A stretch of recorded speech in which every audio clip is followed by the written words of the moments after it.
In his first major public speech since leaving office, delivered April 15 at a disability advocacy conference in Chicago, former President Biden ignited controversy after referring to black children as colored kids while recalling a childhood memory of school segregation.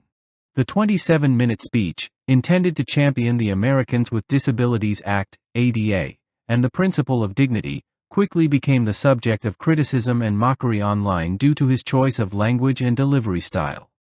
I remember pulling into the parking lot, and I had never seen hardly any black people in Scranton at the time I was only going in the 4th grade.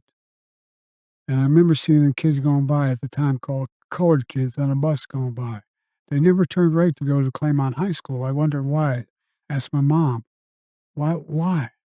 So in Delaware, they're not allowed to go to school, in public school, with white kids, honey.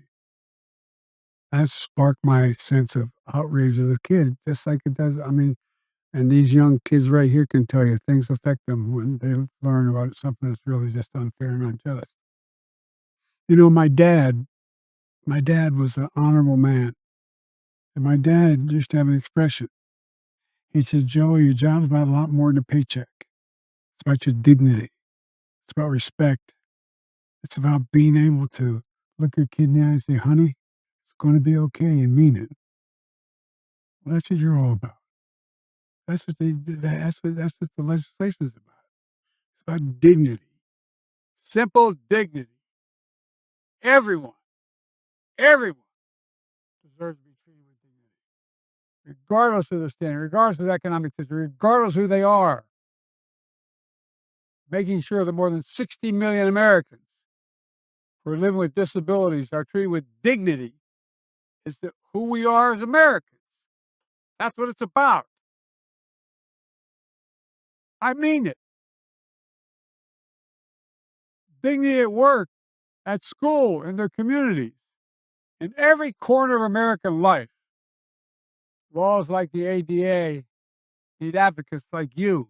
You're the ones that keep it going, God love you. You fight like hell every single day to make sure the law is respected.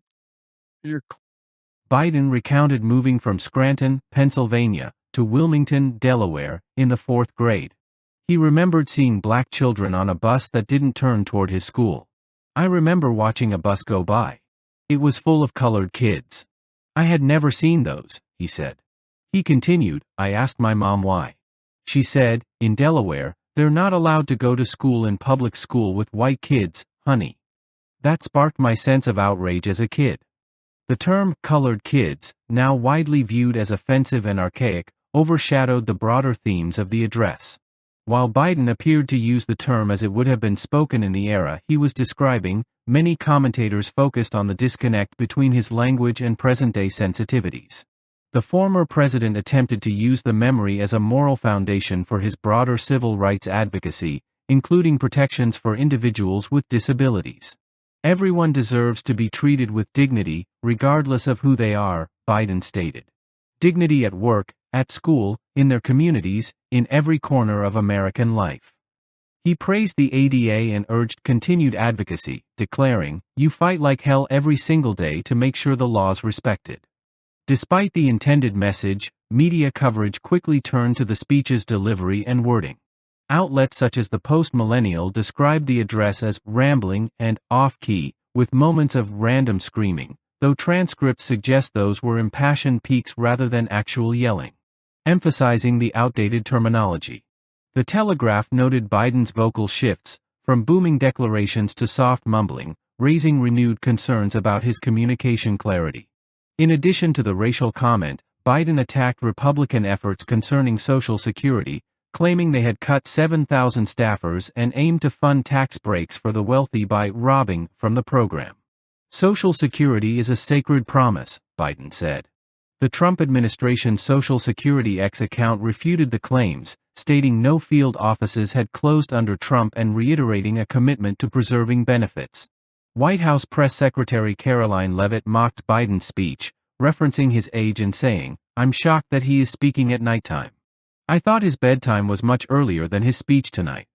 Meanwhile, Democratic insiders reportedly expressed frustration with Biden's post-election silence and role in delaying younger candidates during the 2024 campaign, which many blame for Trump's victory.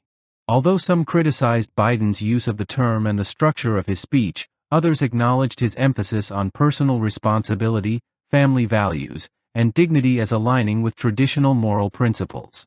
Biden referenced his father, saying, "Your job is about a lot more than a paycheck, it's about dignity."